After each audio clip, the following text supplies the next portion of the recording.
Yo, what's up guys? In today's video, we're going to be doing I would more say a buying guide or a research video. So this video will be titled Do Not Buy an Infiniti Q50. But I'm leaving out the part until you watch this video. So until you watch this video, do not buy a Q50 because you guys got to know some of the things to look for and the things that are no-goes for this car. So for pointers, we're going to be saying like things like how you should know if the car's worth it or not, versus how you should avoid the car. So to start things off, one thing I will say is if you guys are in the market for an Infiniti Q50 or a car in general, to buy a stock car. Do not buy a car that's already modded out with coils. Don't buy a bolt-on car, tuned car, none of that, because you will be buying someone else's build, and unless you know the person like personally, mutual, most of the time you're going to be buying a car that's been driven very, very hard, or let alone has not been taken care of. Because, well, it doesn't mean the car hasn't been taken care of, it just more or less means you don't know if the person took care of it because you don't know them. So moving on into that, aim for more of a stock car. Obviously my car is not stock. I did not buy it like this. I bought it stock, so everything you guys see was done by me. So we're gonna just say, number one, aim for stock. Number two, we're gonna say is, one thing about this car before you guys are interested in buying it is the gas mileage. The gas mileage on this car is pretty iffy. It really just depends if the car is stock or not. As you guys see, car is not stock. You guys can see the coils, intakes. It has a single exit with test pipes. So this thing is, I'm gonna be honest, is very, very good on gas for what is done to it.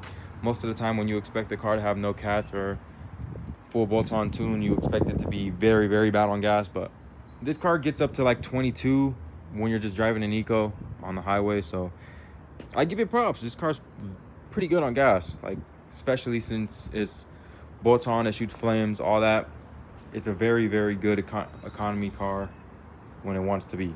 So this thing could be whatever you want it to be.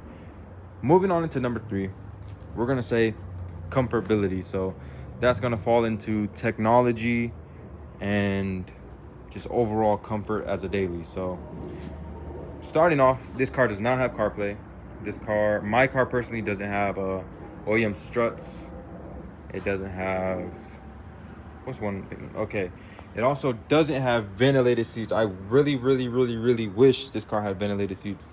I remember back when I was car shopping, one of my options was an Infiniti, or not an Infiniti, a Lexus IS 350F, I believe, and that had ventilated and heated seats, and that was like one of the best things, because out here in Nevada, aka Vegas, you know how hot it gets out here in these desert cities. So having ventilated seats was probably like one of the best things possible if you can get it. So this car doesn't offer it, sadly, so it's just one thing you got to miss out on. But that doesn't mean it's not a comfortable daily. So this car does not come with CarPlay, but I do have a module that allows it to be on the upper screen. I'll put a picture up, and I'm gonna be honest, before the CarPlay, the car, you could tell, was very, very, very dated, because basically the upper screen is useless unless you have like OEM navigation. But even at that, the OEM navigation is kind of whack. I'm not gonna lie. Like, to the people that do have it, please don't take it personal, but the OEM navigation on this car is very, very, very, very whack. I'm gonna be honest, and you can't really do much with it. So I have the module, so the car feels up to date, I should say, because now I could use this upper screen for music and all that, and then the lower screen for the AC controls and all that. So it really does feel up to date now. And then I have the 2020 shift knob. So as you guys see, this car has the paddles also with the suede. So, you know, the car feels very up to date because of all the stuff that I've done to it. So obviously if it doesn't have that, if it doesn't have the black headliner, it's gonna feel a little bit more dated, because Infiniti and Nissan, since they're the same thing, they love to do black interior with tan headliner, and it's the ugliest thing in the world, and it makes you hate the car. So yeah, so tech is pretty good, I would say. It has OEM Bluetooth, so you don't gotta be plugged up to the aux, but you can do that if you prefer that. And it does have like the sunroof. It does have automatic all-around windows for my car, at least. I don't know if every car is like that, every Q, but my car has all automatic windows. So as you guys see, it has an A right there. So all the windows go up and down by themselves, up by themselves. So it's pretty cool to just click the button and it just goes up for you. Moving on to that, it has push start, which is another good thing.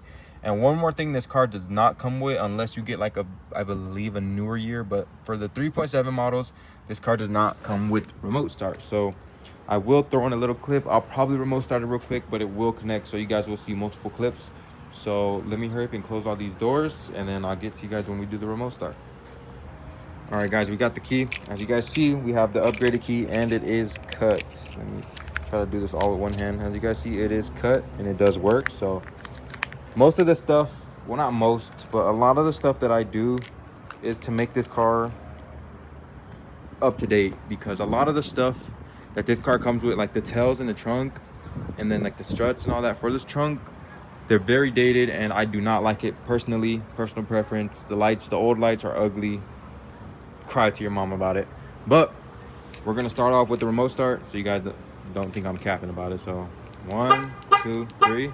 As you guys see, OEM key, nothing else.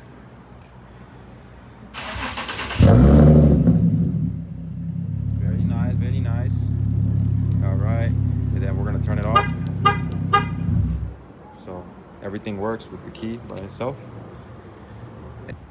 But like I was saying, guys, there's so much things this car has to offer when it comes down to aftermarket parts to help you keep it up to date. Like the remote start, the headlights are upgraded by me, the blinkers are upgraded by me. Like the full tune and like the full bolt-on stuff, I would say that's more of just waking up the car. And just because like nowadays cars come from factory with like the dual clutch transmission, and it comes with like turbo, twin turbo. So a lot of the cars from factory today are a little bit quicker, and this kind of just needed to be woken up. So all that stuff that I did to it will for sure wake it up. So the trunk, like I was saying, is gonna be a 2020 Red Sport trunk. It came off the 2020 Red Sport carbon package. As you guys see, it has this is the OEM carbon wing. So this is not 3M'd on, that is bolted into the trunk. So that being said, we're gonna go on to the final and last thing. Is it worth it? Because I know a lot of people will say that you can go and buy a Beamer, but I have another video coming out.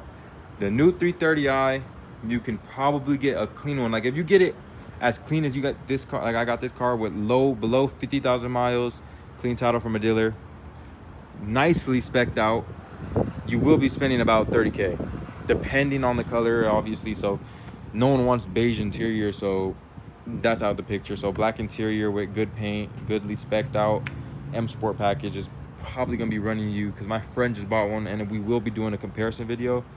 But he just bought one, and I believe it was like 31,000. So a lot of the newer cars will cost you about 10,000 more than this car.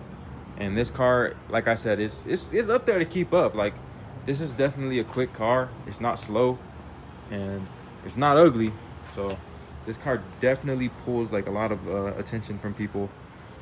But me personally, knowing me, it's my car, so obviously I see the little flaws on the car. So I really, when people compliment it, I really don't know how to accept the compliment when it comes to this car. So, but this car is very, very, very, very, very practical. So it's not gonna stand out unless you want it to. So there's a lot of builds out there that have like the wide body or bagged chrome tint, freaking RGB headlights. My headlights are customized, but they're not rainbow. So I can do that, but obviously I don't want rainbow on my cars.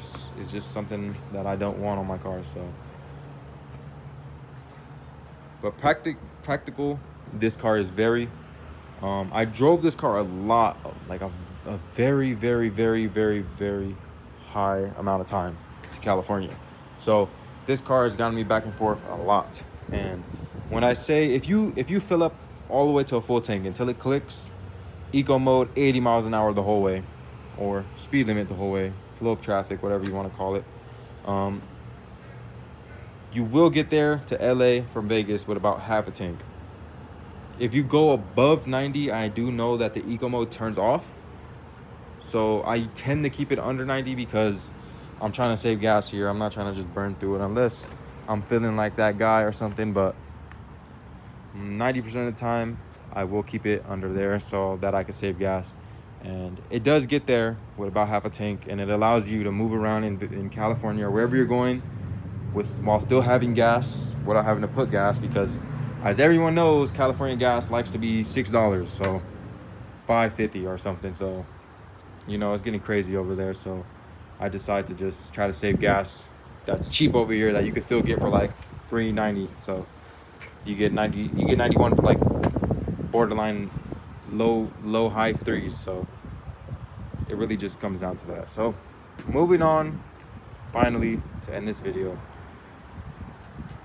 is the price of mods. So a lot of people that are going to be watching this video will not be buying their car stock and keeping it stock, or let alone just wanting to have their car stock in general. So I'm gonna give you guys a quick breakdown of what's done to the car so you guys know, because I know to the blank eye it may just seem like it's just a clean car. I probably bought it like this. So it has a grille, a bumper, blinkers, sequentials, whatever you want to call them, switchback upgraded headlights, Nismo V2s all around, lowered on Megan coils, M-style caps, chrome delete right there too, diffuser extensions, upgraded trunk intels, black wrap on the roof, single exit, Z1 all the way, test pipes, diffuser, still in long tube intakes. I forgot to mention while we were up front, as you guys see.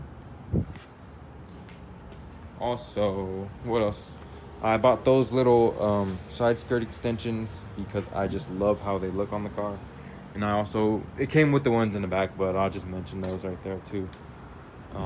Moving on into the interior, it's gonna cut the video, but we have upgraded seats, paddles, 2020 shift knob and boot, suede headliner stars, Apple CarPlay, carbon trim, and full audio system. So it has Bose already. So it has Bose, but it has aftermarket speakers in the doors, and then I have 112 in the back.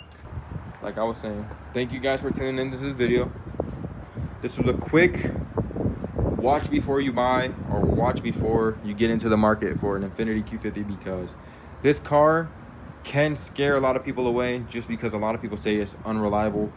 But this is the 3.7, and this thing I've driven at least, I would say, 60,000 miles, and I've only had it for about to be 2 years. So that's a good amount. So I believe I got the car in July 2023. So we're in 2025 now, almost July. So it'll be 2 years, and the car's still trooping. She's yet to hit 100K. The radiator did just go out, but I'm not gonna lie, it was a very, very, very, very easy swap. And I just turned 20, so you know, like, I'm not used to doing a lot of this stuff. I am pretty inclined when it comes to this stuff, but I never changed the radiator on a Q50 before until that day, and I was able to do it. So it wasn't really no rocket science. So thank you guys for tuning into this video. If you guys have any questions about the car, you guys have my YouTube in the comments, and then I'll probably drop my Instagram down in the description, or it is in my my bio to my channel, so you guys always can find me there. So thank you guys for tuning into this video. Peace.